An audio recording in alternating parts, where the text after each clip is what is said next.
चला आज आपण आंब्याचं लोणचं बनवूया। मी 1 किलो आंब्याला कापून घेतलं आणि त्याच्यात हळद आणि मीठ टाकून ठेवून दिलं। साहित्य मी जिरं घेतलं, मोहरीची डाळ घेतली आहे, तिखट, मेथी दाणा आणि मीठ। गॅसवर मी कढई ठेवली। आता मी घेतलेले साहित्य भाजून घेते। जिरं घालते,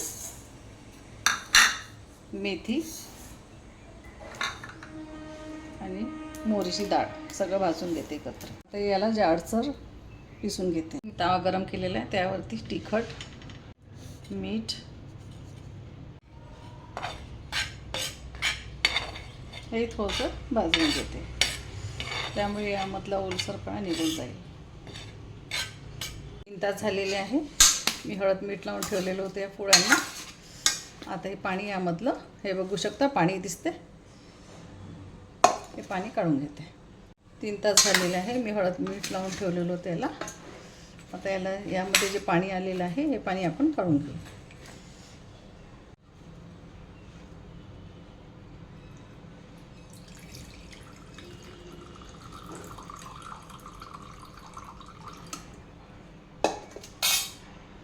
हे पाणी काढून ठेवून देऊ। मध्ये जे आपण पिसलेला मसाला होता तो घालून घेऊ।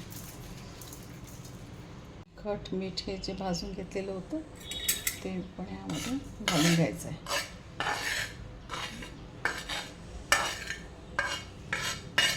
तुम्हाला जेवढं तिखट लागेल त्यानुसार चवीनुसार तुम्ही तिखट मीठ टाकू शकता। आता याला एकत्र मिक्स करून घेऊ। मी मिक्स करून घेतलेलं आहे। आता आपण यामध्ये तेल घालायचं आहे, तर तेल आधी आपण गरम करून घेऊ।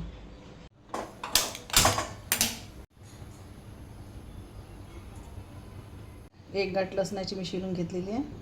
तेल छान तापलेलं आहे। आता याला थोडंसं मी गॅस बंद करून थंड होऊ देते। तेल थोडं थंड झालेलं आहे। आता मी लसणाच्या पाकळ्या यामध्ये घालून देते। तेल झालेलं आहे थंड आपलं। त्या लोणच्यावरती तेल टाकून देते। पूर्ण तेल टाकून घेतलं मी। आता याला एकजीव करते।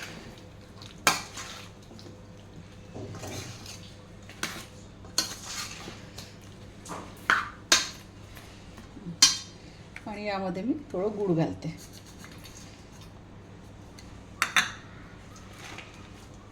माझं लोणचं तयार। याला नंतर मी काचेच्या भरणीमध्ये भरून घेईन। व्हिडिओ आवडल्यास माझ्या चॅनलला सबस्क्राईब करा आणि व्हिडिओला लाईक करा। भरणी स्वच्छ धुवून घेतलेली आहे। आता यामध्ये लोणचं मी भरून घेते।